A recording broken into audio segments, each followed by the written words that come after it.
Welcome to MamaFuel, the podcast that fuels every mama's heart, soul, mind, and body, and hopefully sparks a few dreams along the way. I'm Anne Ferguson, Chief Nurturer and Mama Mentor at the Centered Mama Project, and your host for this podcast. I'll be sharing real, raw, and often funny conversations with beautiful mamas from around the world to remind you that you're not alone and that you're doing amazingly on this wild journey of being a gorgeous woman shepherding small humans as they make their way on our beautiful planet. Let's get started. Hello and welcome to today's episode of MamaFuel, the podcast. My name is Anne Ferguson and I am your host. And today I am thrilled to be introducing you to a fellow Canadian, fellow Swiss resident, fellow outdoors enthusiast, and beautiful mama, Charlaine Jannerfeldt. Charlaine and I crossed paths in a kind of serendipitous way in our entrepreneurial journey through some people that we connected through indirectly, and we spent quite a lot of time supporting each other and helping each other as we were trying to figure out what the heck to do on this journey, while at the same time being 250% mama and partner and friend and having other activities that we wanted to do. So I can't wait to dig into this conversation and share it with you into your earbuds. Thank you for listening. And Charlaine, welcome. Thank you. Thanks for having me. It's such a pleasure. So I like to start off the podcast by asking you to describe a little bit about what your life looks like right now. Who's in it? Where are you? How does it work? Sometimes I wonder where I am and who's in it. So what does it look like right now? So I live in the Jura mountains. So it looks beautiful right now because spring has sprung even up here. The flowers are opening. Everything is green. Love that bit. I live here with my Swedish husband. So we met in Switzerland, but he's Swedish. We have 2 kids. I have a son who's going to soon be 13. So all you mamas out there know what that means. And my daughter just turned 12. And we have a pooch as well, who hopefully will behave during this podcast. Yeah, there may be dog interference on both ends. But Exactly. Yeah. So that's the who's in my life right now. So that means a lot of what we're doing is school related, basketball related, ski related, kids activities, but also supporting them with their school. They go to the local school here, which is French. We are fluent in French as well, but it is a new school system for both myself and my husband as well, because we did not do our schooling here in Switzerland. So it gets us quite involved as well.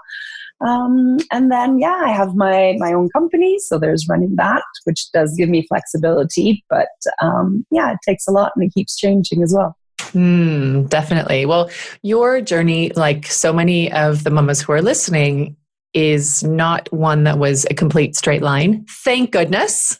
I don't like straight lines. And no, straight lines are boring. And obviously you are a hiker and a snowshoer and a runner and all of the things that make your legs move, a cyclist, and probably lots of other things I'm not aware of besides. And what really struck me when we met about you was your just get out and do it. You just get outside and there's snow on the ground. Cool. And you go out and do a 5 or 10K snowshoe, or, hey, it's sunny. And you constantly are posting these pictures because in Geneva we're below the cloud line. Yes. And where you are, you're like, oh, it's all beautiful and sunny and amazing. And you just get out and do stuff. And as a mama to some slightly resistant outdoor people, and married to someone who didn't spend his life outdoors hiking and doing all that kind of stuff. So it isn't kind of natural built in. Whereas with you guys, I got the sense that you just get out and do stuff and your kids go with you, and you had a camper van that you used to go out in and live in when you were doing all your trips. So tell us a little bit about like selfishly, I'm like, how do you do that? Because I really want to do that. But I think, part of what you've just mentioned is key, that both myself and my husband, Gustav, we've always been outdoorsy, even before we had our family. It's part and parcel. I think a little bit of it is where we've grown up. I mean, I think you probably have part of the fiber just from being Canadian, because the outdoors is just so much part of what we do. My husband's Swedish, it's the same thing. Yeah. But there's a lot of things that we decided once we got married and we were founding this family, where we said, well, we want to have this because we don't want to give this up. We want it to be part of our life. Mm-hmm. So even as basic as the choice of where we lived, at the time, we were based in Puy, which was down by the lake in Switzerland. For those who are not from Switzerland, that would be down the mountain by the lake, and the weather is much more temperate. And at the time when we decided, okay, we're going to build our house, we're going to live, we used to drive between that place and Geneva on the mountain range to find, well, where would we live where there could be snow in the winter? Because that'll make it easier. Where could we live where we can just literally leave the door? We don't have to jump in the car, so we can be out in nature in the forest. That'll make it easier. So we were very conscious of that. Both, and at the time when we were building, I was pregnant. I hadn't even actually given birth.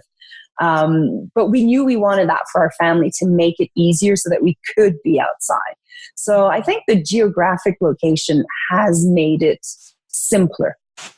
Now, it's not because we live here that then suddenly I gave, life to two little children who just love being outside, right? I mean, I'm going to be honest. They didn't come out with snowshoes on? No, which is good. Yeah, that would have been painful. But I do think that them seeing us enjoy it and it being something that's routine has made it easier. Mm-hmm. Having a dog, you go out for our dog walks. Well, our dog walks will be up in the forest, so that's part of it. The ease of it, that you just walk out the door and do it, makes it easier.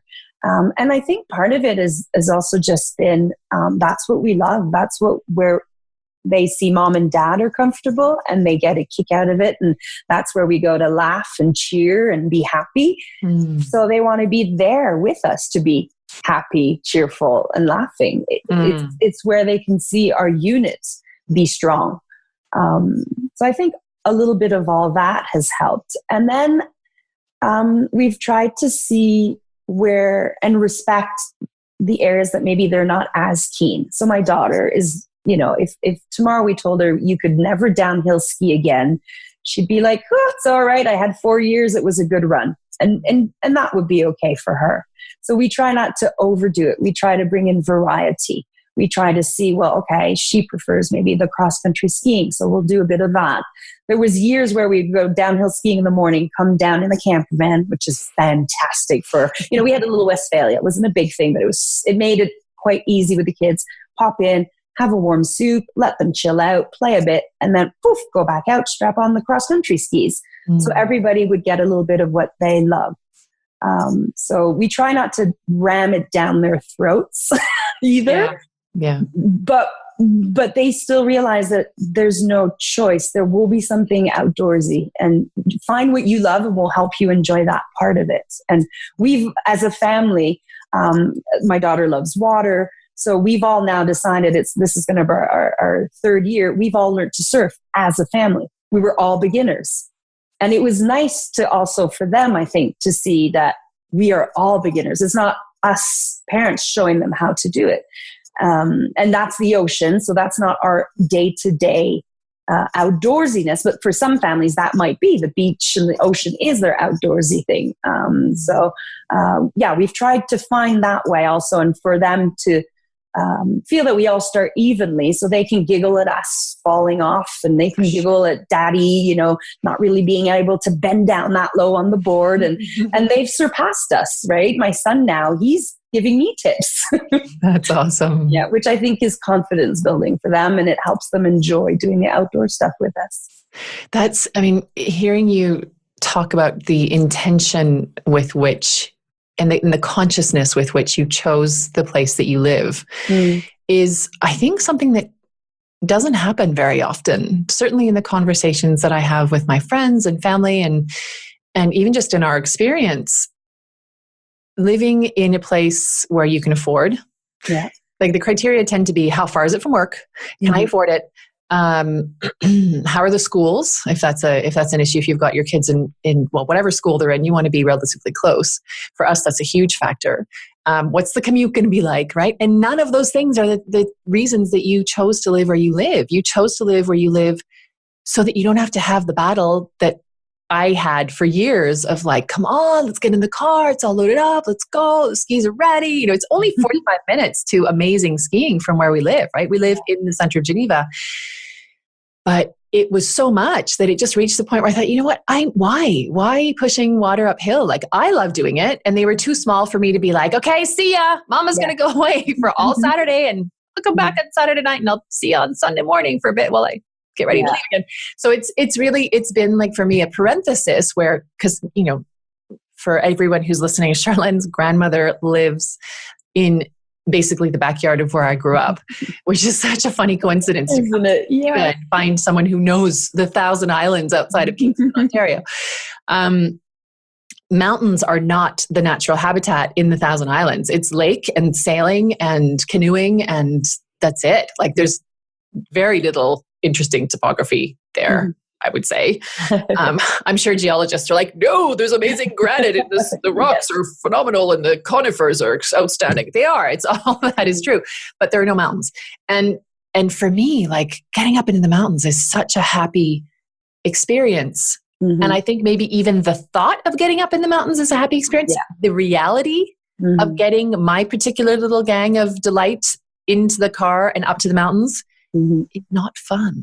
So for me right now, it's like a parenthesis of like, well, we'll try it every winter. So this year we went hiking very near. In fact, I was messaging you going, where should we go for the walk? And where, you know, can we meet you with the dog? And so we did. We went and did some hiking up around La Givrine, which was amazing. And one of our girls tried cross-country skiing this year. And it's been 2 years where we literally haven't put our downhill skis on because they don't want to. And instead of fighting, we choose to cuddle by the fire and have like nice time at home. But the outdoor yearner in me is like, come on, let's go. So that's something that I definitely am feeling inspired by you to do more of, because it's time to get out there and strap those snowshoes on. And yes, it's hard. And yes, you get tired. And yes, your feet are cold. And yes, the toilets aren't that clean when you go to the outhouse and wherever.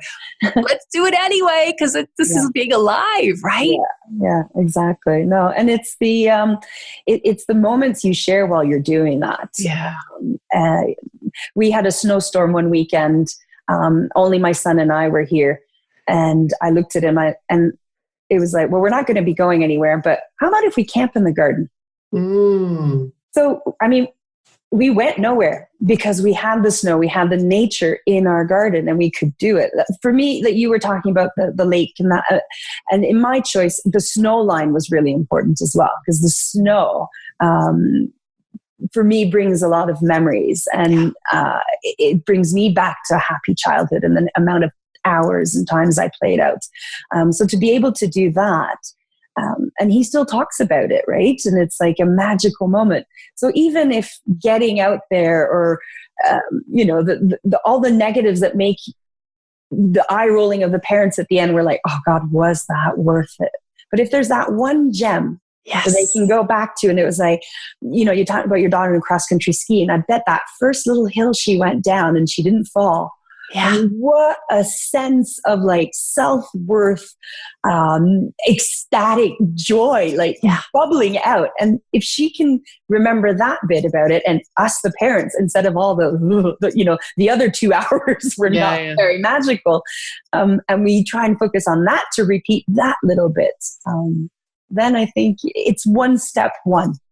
Yes, totally. Yeah. And with the cross-country skiing, she actually went and did it with her class. So my older one did it with her class last year, and then the little one did it this year. Yeah. And they have both, we just, because my husband travels all the time, we haven't gone up there, and I don't quite have the intestinal fortitude at the moment to like get everybody in the car with the dog and then go rent the skis. Like, there's just something in my head that it feels complicated. Like, I want other grown-ups around me. Yeah.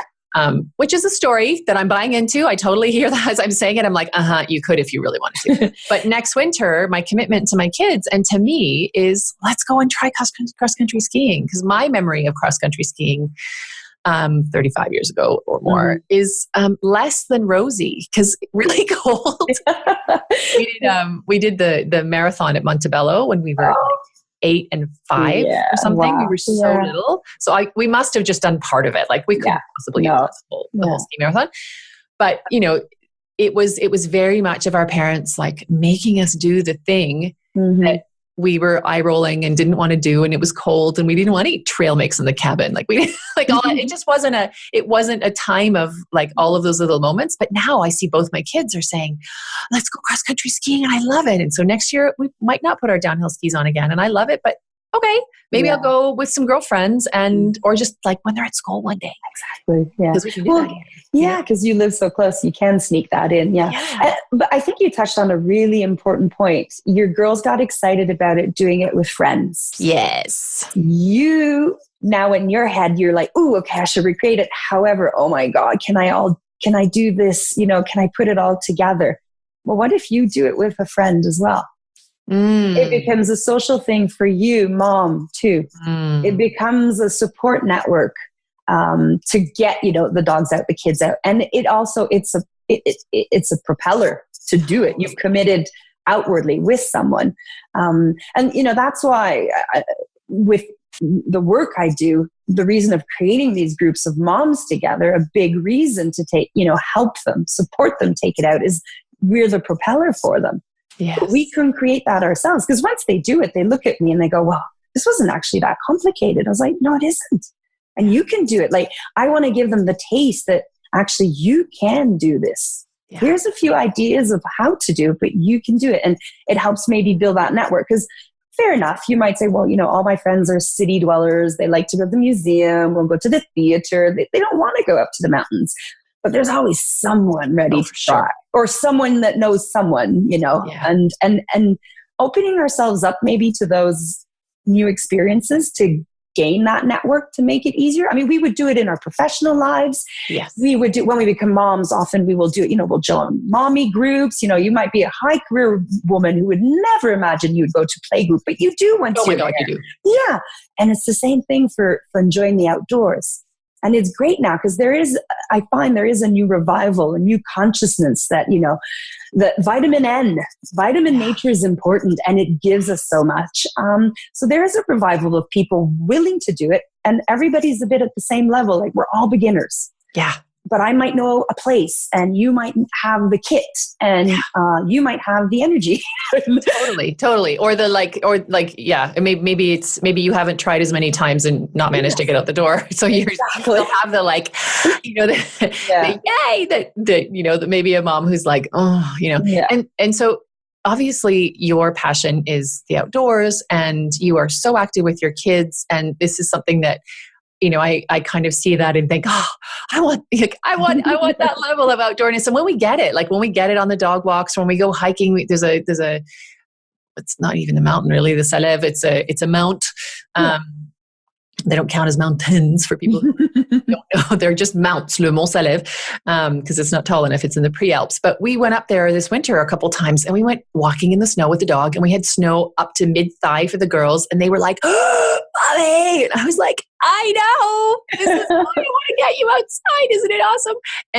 And it has been amazing, but I do watch myself texting you and being like, crap, what's the place? Where do we go, and how do we get up there? So you have taken this passion of yours and this way of living. Really, it's not just a passion, it's how you live. And you've alluded to it before, but you now have taken that and turned it into a service that you provide other moms, right? Can you talk to us a little bit about that? How did you get from, so for people who don't know you, from anthropology to HR, to, doing all of the, to university stuff to now, today your passion and your purpose is to get moms outside and their kids outside, right? Absolutely. Women, moms, and kids outside. I think well, like you mentioned, it's been my passion. It's been part and parcel of my life.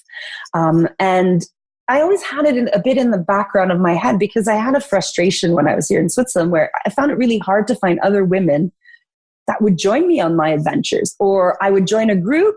I'd be, yes, here's a group. And I'd rock up, and there'd be me and all the boys, or me and all the men rather, which, I have no problem with. It was fun, but at the same time, it's another atmosphere. Yeah.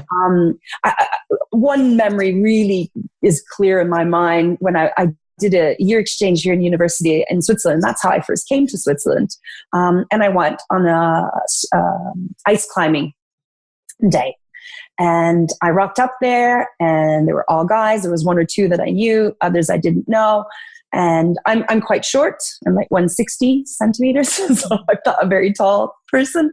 And you have the packs, you've got your axes, you've got your crampons, you've got the ropes. And some nice bloke came up to me, fairly tall dude, and looked at me and said, "You want me to carry your pack?" And my testosterone just, and it's like, I'm as butch as you. I can get out of here. I will do this. And I was reflecting, like, if a woman had asked me that, I might have said, well, would you take these? Because it is a bit heavy. It's a different atmosphere as well. So I wanted a bit more of a balance in my outdoors experiences. And that's what brought me to creating these opportunities for women and moms to be outside. And I niched it in only women's groups and only mom and kids groups, because I wanted to create this more supportive network for them. A lot of them will join and haven't done it. And rather than it feeling competitive, they're willing to ask for help because they know that they will, if not receive help, at least receive understanding for the challenges they're feeling. Mm-hmm. And have that support to get outdoors and do it, and give them also maybe the opportunities to create links so that they create their own network later on without me to keep going. So if they're meeting, other women, other moms, it can make it easier for them maybe to connect than if they're meeting only maybe some dads and some men. It's just an easier network, but it does create a different sense and a different environment. It's much more supportive. And I find women, not necessarily just the moms, because I also have, professionals, single, divorced, who join, and they just feel more at ease being in a group that's all women. Mm-hmm. They'll dare to do activities, we'll go canyoning and they'll be like, "Oh, I never thought I'd do this," but because we're all women, I was more tempted to do it. Mm. It just seems to take away a level of stress or a feeling that I won't be enough. Oh, let's get into that. That is juicy, because this sense of not being enough is something that comes up in a lot of the conversations that I have in episode 8. I think, yes, it's episode 8. I speak to my friend Judy, and we talk about her fear of not being a good enough mom and not making the right choices, specifically around her little one, Lily, who is fighting a really horrific cancer with like amazing positivity and energy and running circles around all of us. She's amazing. But this, am I enough as a mom? Am I enough as a friend? Am I enough as an employee? Am I tall enough, short enough, thin enough, fit enough, whatever, blue-haired enough, vegan enough, whatever the enough is. Mm-hmm. So how does that show up in, first of all, the women who come and join you, for anyone listening, can you maybe explain your Jura Peaks challenge? Because that's something that I now for 2 years have been like, I want to do it. And I'm like, because it's an investment and my husband's away all the time. So it requires, sitters and all that kind of stuff, like the logistics, right? So it's like the solo mama dance of like absolutely. Investment and then time and then support and but how does that tell us about the Jura Peaks challenge first, and then tell us about how this am I enough piece kicks in, both before they join you and once they have. Yeah. So the Jura Peaks challenge, I came up with that because a lot of what I did, I had women coming to one organized event. They would come, they were one-offs. And I realized over time I had a huge amount of repeat customers. They would keep coming back. And sometimes to do the same activity. So, talking with these women, talking to these people, a lot of it had to do, the repeat wasn't always just the activity, but it was the community. It was the environment. It was I try to take care of my women when they come as well. So if we go out for the day, I will not only provide, the expertise, the guides, but their picnic. And just, usually mom needs to make everyone else's picnic. No, go to bed, get dressed, bring your backpack, and I will give you a picnic. So there's also a little sense of care because I want to make it easy for the women to go out. Yeah. I want them to focus on them. So there was part and parcel of that. And that's what made me create the Jura Peaks Challenge. The challenge is we're going to climb through the challenge the 7 highest peaks in the Jura Mountains.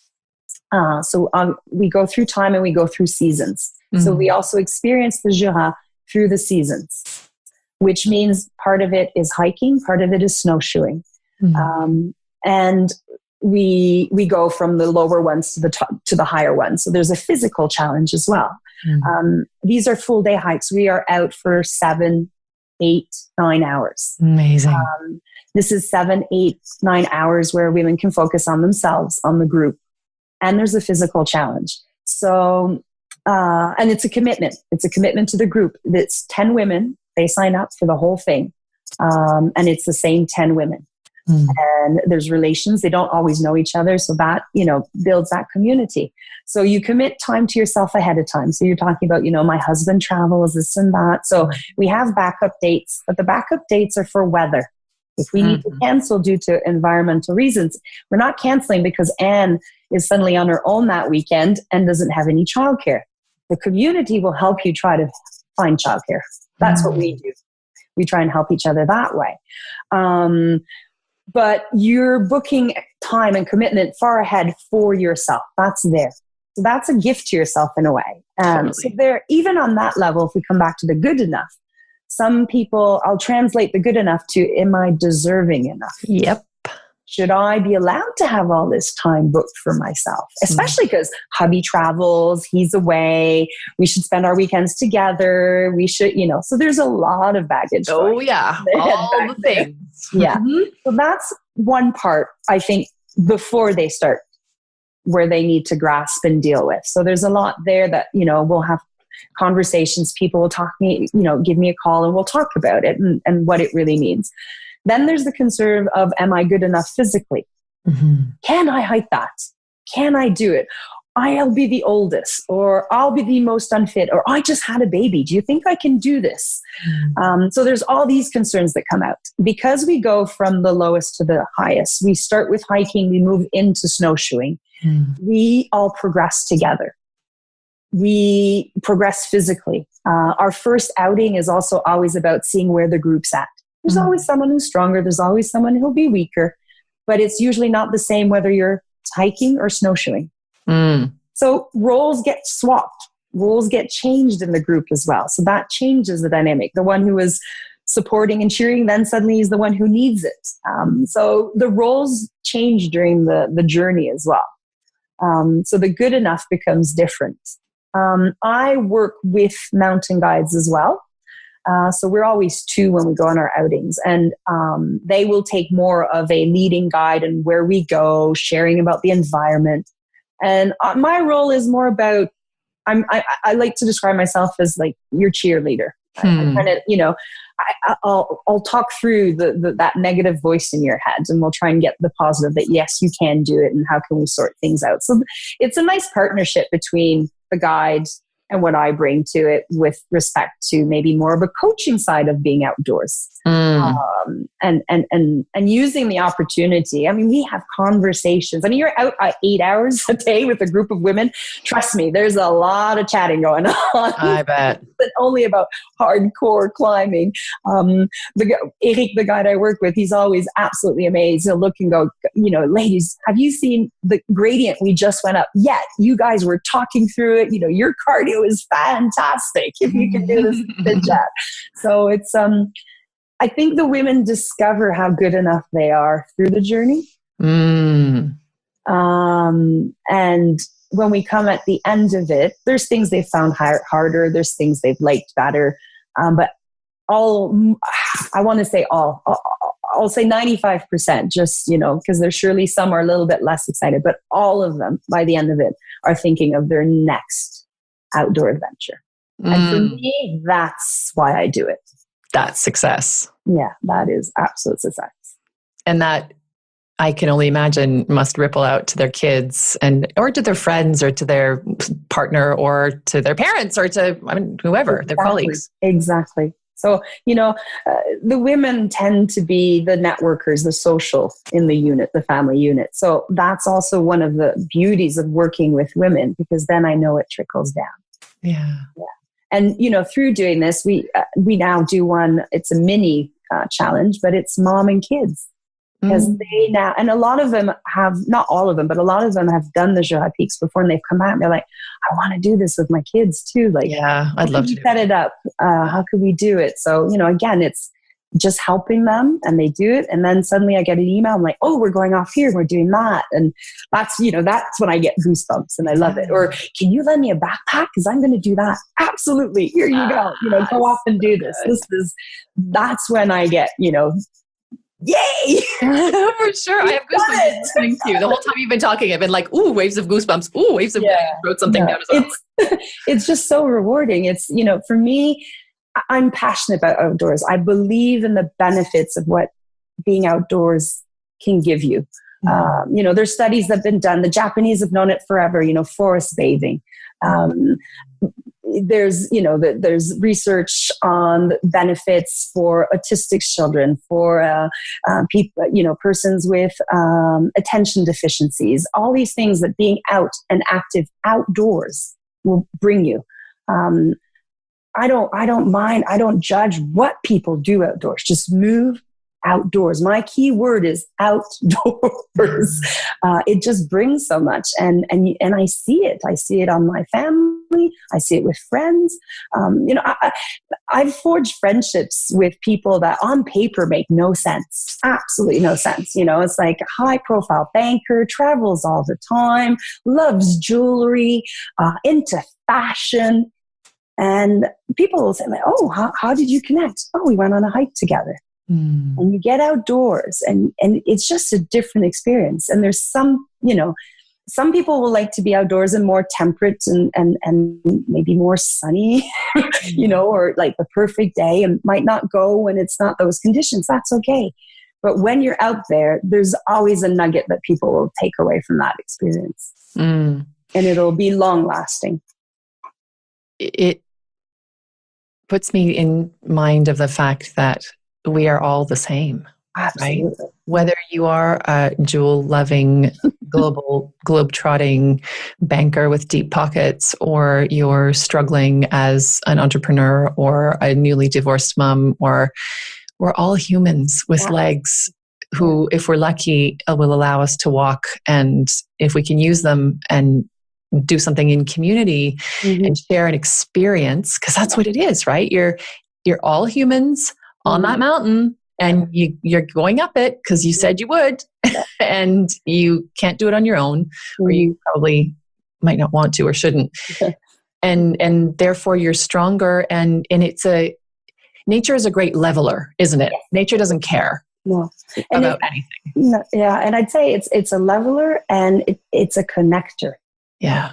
Because when you go out and you're doing this, you're all, let's say, climbing that mountain. You all have, for that moment, for those 8 hours, you all have the same objective, no matter where you're from, what your income is, the color of your skin, how many kids you have, what religious beliefs you have. It doesn't matter.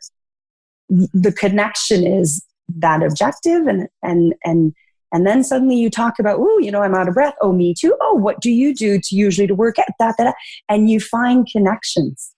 You're not finding necessarily the disconnects. Yeah. Yeah. Which we tend to go to. I was listening to something the other day, and don't even remember who it was talking about how the human brain goes to the negative. Like we are wired to look at what's wrong so that we can either avoid it or fix it. Yes. And when you're in that kind of a scenario where you've committed to yourself and to each other to achieve a goal, then if you connect, if you look only at the negative, it's not going to happen, and you're not going to feel good. And isn't the point of being outside and of moving to feel good, right? That's the whole point. Absolutely. Yeah. No. And this challenge is a bigger thing, but I think in our day to day, you've asked me how, I build in my outdoor time with my family, my business, my husband, he travels also, I create small opportunities, my husband and I went off for a hike to walk the dog. Well, it was meant to be a walk, ended up being a hike last Sunday. And we had this talk, what's the difference between a walk and a hike? And at the end of the day, you're still outside, you're still moving. Yeah. It doesn't matter what it's called. If I have an hour, I'll have a walk. It's still an outdoor adventure if I go to a new area in the forest I haven't been. Yeah. Or if I take my camera with me that time and I say, I'm going to stop and take pictures too. I sneak in a book. I like to find, and I'm as passionate about reading as I am about the outdoors. So I'll sneak in a book and I'll find a spot. I love doing that when I go snowshoeing. Find a nice spot in the snow, just chip out a chair for myself and then sit there. And I might take 10 minutes and that's it. But that, I've created that little adventure. So I think we also have to take the pressure away from ourselves that it has to be a big thing. And also when we go with the family, it's easy when you're adults who say, we're going to climb that mountain. With the kids, for me, it was more about, we're going to go out for an hour. Yeah. And we'll let them explore. And it doesn't matter if we don't make it to A to B. If we just circled A, that's all right. So taking away this pressure that adventuring has to be big. Oh, that's so important because it's something that has come up over and over for me as a yoga teacher. So I'm a lapsed yoga teacher. I love yoga. I had an amazing practice and it's not right now. And I miss my mat and I have all the gear and all the stuff and all the, and I stopped teaching in part because I wasn't getting on the mat myself and I just didn't feel an integrity and I miss it and I'm going to get back to it. But part of the thing is when you've had, when you've been an athlete, when you've been at any kind of a level of an activity, and even if you haven't, you might think that you need to get back on the mat for an hour or two, or you need to get out and do the hike for 3 hours every week, or you don't. You know what? We have a trampoline. I get on the trampoline and if my bladder is cooperative, we'll jump for like 5 to 10 minutes. That's exercise and moving and joy and delight. And I'm going to take the dog out and I'm going to throw the ball for him for 20 minutes when we're finished. And I'm going to be in the trees and walk up and down the hill that we've got outside our house for 20 minutes because that's the time I have between our conversation and the next appointment. Yeah.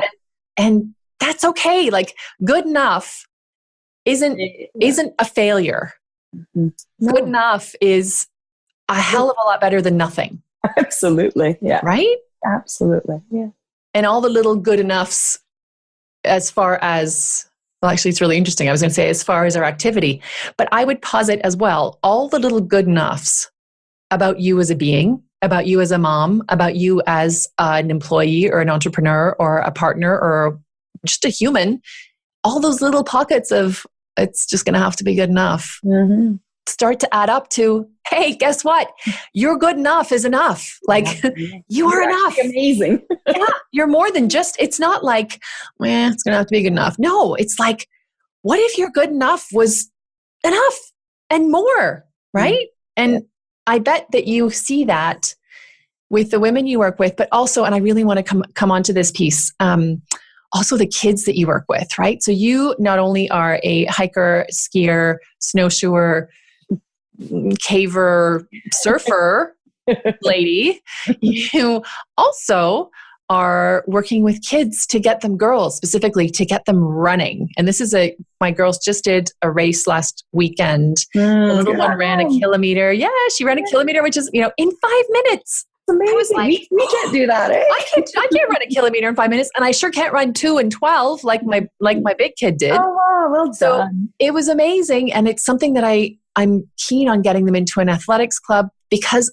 I want them to know and I want them to experience how powerful they are and how much they really can do, and that's what your running club does, right? It does, yeah. So the running club is called Mini Mermaids Running Club. It was co-founded by Heidi Boyton in the US, and it's a running club with a twist because it's also a self-development program. Running is the tool that we use But what we're really trying to achieve is to create a sense of understanding and give the girls a toolkit so that they can listen to their positive voice and that they understand that because their bodies are strong, their minds are strong. So we use a story between Minnie Mermaid and Siren. So Siren is the negative voice. Minnie Mermaid is the positive voice. And we play a lot on, peer pressure, but also our own negative voice. And how can we quiet it? How can we get it, acknowledge it, hear it, but then quiet it? And because of the running, the program is for girls from 6 to 12 years old. And their challenge after 12 weeks of training here in Switzerland, it's a 6-week program in the US because they do it twice a week. Here in Switzerland, it's an after school, not during school, so it's once a week. So after 12 weeks, they will run 5K. Wow. Yeah. And when I say run, some of them will walk, some of them will skip, some of them will dance their way through it. I had a little girl who cheered. She did her whole cheerleading during the 5K. Wow. But it's a long enough of a challenge, so they will hear the negative voice. Yeah. They will have moments of, I can't do this. This is so long. And then we're going to use all the tools that we learned to quiet it and use our positive voice. And positive voice is also our community, the other girls. And what we're trying to do with that is equip the girls before they become the teenagers, before they're 13, 14, 15, 16. First of all, because at that age group, they stop being active. If you look at statistics compared to boys, the amount of girls who just stop physical activity is like huge. And the other thing is, after 9 years old, they suddenly have huge amounts of doubt. Until 9, they are superheroes. They can do anything. You ask any 9-year-old girl, and what do you want to do? And there's very little doubt. I want to be a doctor. I want to be a superhero. I want to be an astronaut. And then past 9, it starts declining. So we want to give them these tools before that, so that they can use this and they can see, look, my body, I was able to use my body. I was strong and get past that 5K line. My mind is strong too, because my mind had to be strong to do it. And I mean, I have this one little girl, the first group I ever did. We were going through it. We did our run, and we don't do a race. It's a 5K run. Yeah. No first, second, third. This is like everybody gets medal for passing that finish line. That's what we celebrate. And I had this one little girl, we did it, and she found it, she was like, oh, I find this hard. Running's not my thing. So, what is your thing? And she was the one who loves cheerleading. So she was doing her cheers, and she came to the end of it, and she was very proud of passing that line and getting out of her head. She's like, the win was that I wasn't continuously going, oh, I can't do this. Like, I did my cheers and I just got there. Oh my God, we're done. Right. I made it. And then she came and saw me at the end, and she's like, oh, I'm still a little bit bummed. And I said, why? She said, well, tomorrow I have my cross country race with my class. We run a cross country race every single year. And I said, okay. I said, well, and why are you bummed about it? Look, today you finished and had a cheer. She said, well, I'm always last. Always, always last. I said, okay. I said, well, what do we have in our toolkit? What could we use? So she said, well, I'm going to tell Siren to stop talking. I'm going to listen to Minnie Mermaid. I'm going to cheer. I said, okay. I said, cool. I said, well, best of luck. And I'll be sending my positive ions. I'll be sending you positive thoughts too. So the following evening, I get an email from her mom about her race. She came first. She didn't just finish the race. She didn't come just before last. I have tears. I know. She came first. I mean, what a win. She believed in herself. She said, I'm going to speak with my positive voice. She came first.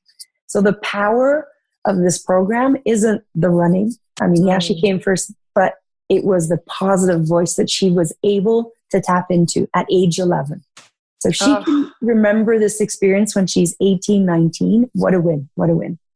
That's totally different. Yeah. So when a friend of mine heard Heidi speak at a women conference in the US, and she came back to Switzerland, she said, you need to learn about this program. You need to know about this, because I was donating money to different associations to do programs with kids through sports to better the lives of kids and women through sports. But I wanted to be more involved.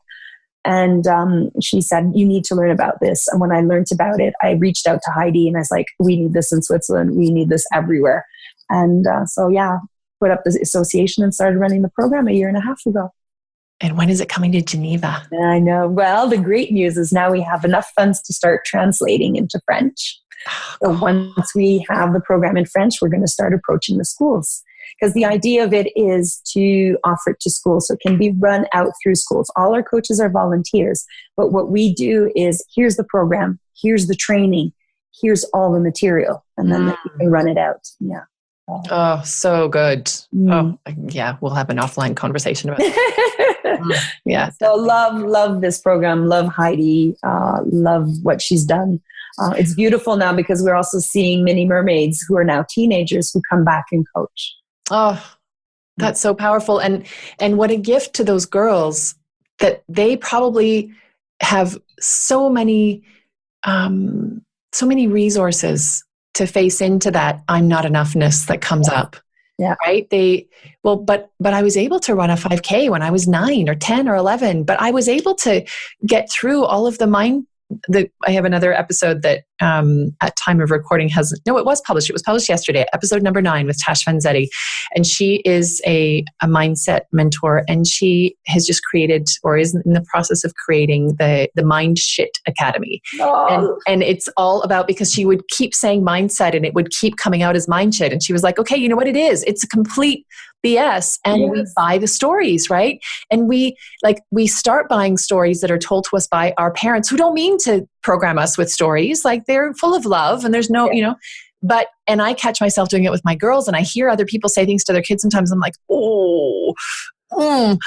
if that gets internalized as fact, as story, that then you make decisions about your life based on, like, my worth, my value, my enoughness. Yeah.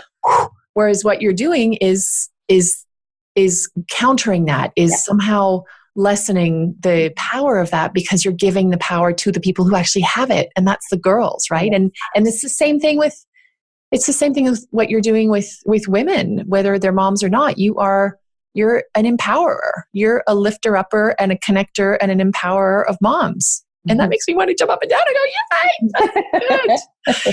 go, yay! Before we wrap up, I did want to just talk about one thing that came up when we were having our little chit chat at the beginning, because we haven't caught up in a while. And you were saying to me, I'm laughing, it's not funny.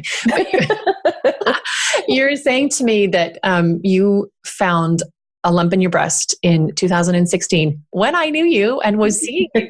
I had no clue. Because you were like, you just got on and did it and went and had it checked out.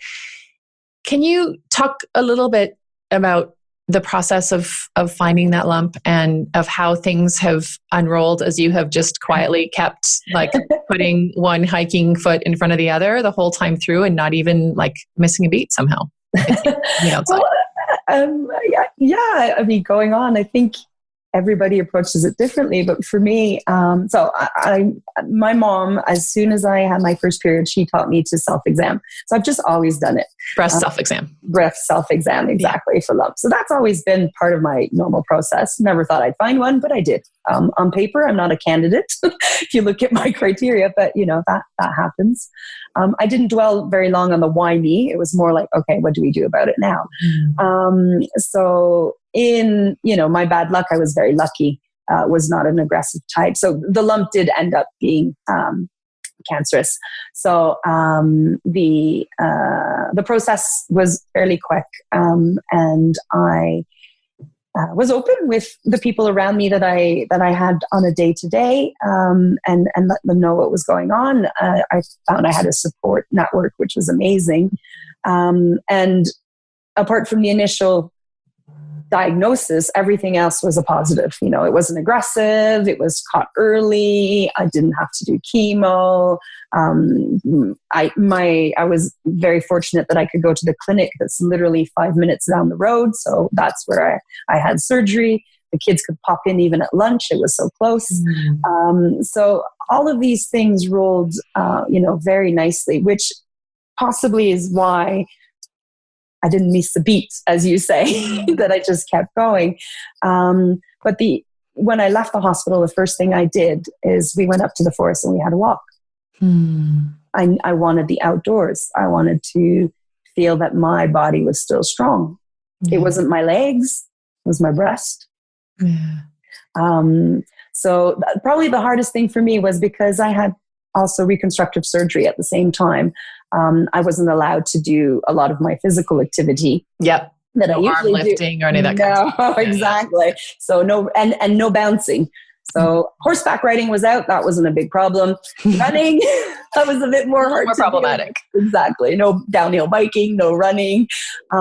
So I just kept hiking because I needed to be outdoors. I needed the nature. And that for me was a big part, I think, of continuing to feel strong through the process of healing after the surgery.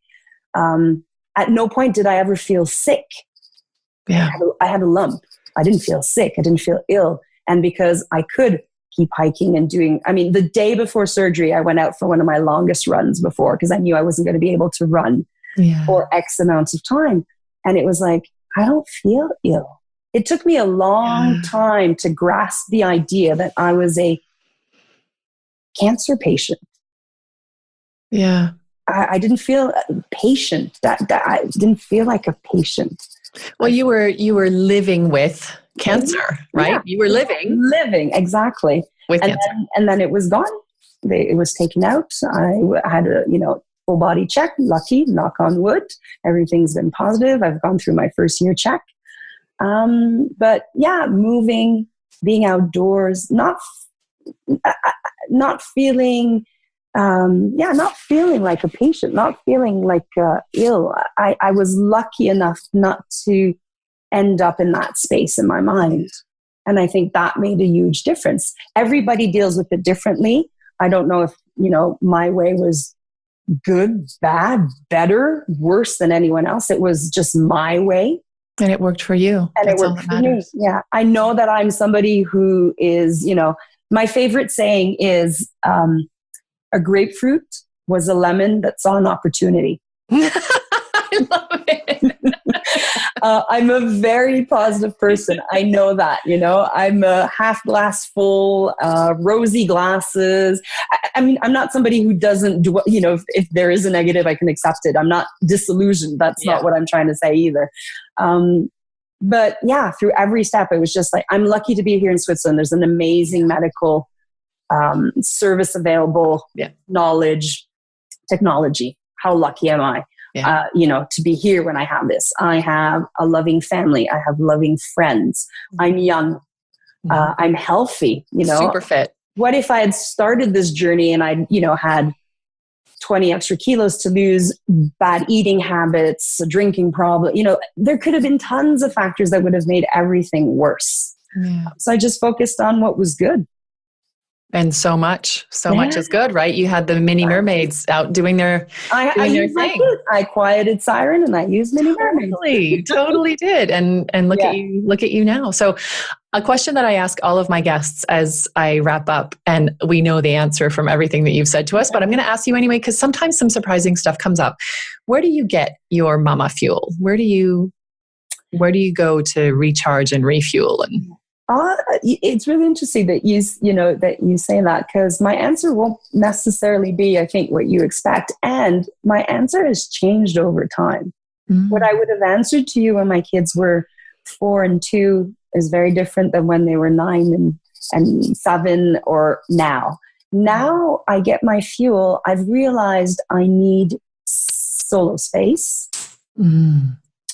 And I need it every day now. Whereas before, maybe I would have needed it. Like, as much as I'm an outgoing social person, I've always needed time for just me and being me. I'm not, not only do I not fear being on my own, I need it.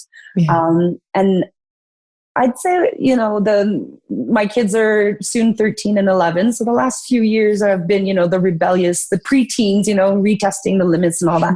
And I've realized I needed every day to start off my day with some me time. And I needed to create a space where I could get myself calm and get my energy calm. So actually I start my mornings, I meditate for 10 minutes. I then read for 15 minutes.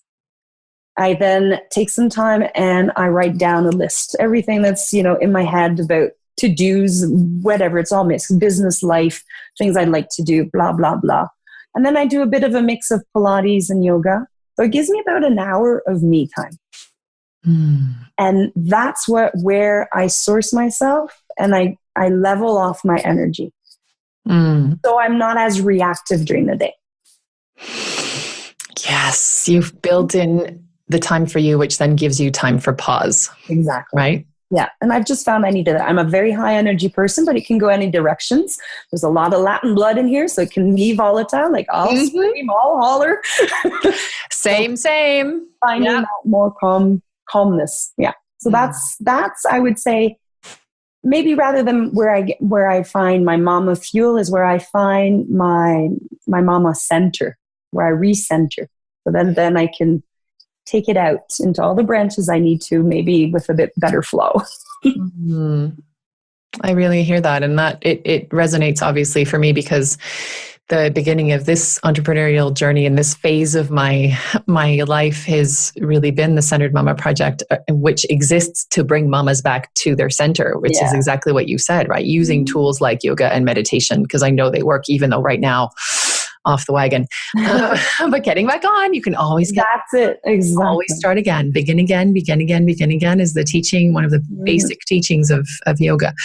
And yeah, it's that coming back into your center, because if you're off center, then, you're joking about your Latin blood, but it's the same here. Like sometimes the reactions and they're not responses. They're like, boom, they're just the reaction to the stimulus that you're getting constantly, or the situation that's arising. And if you don't take that space,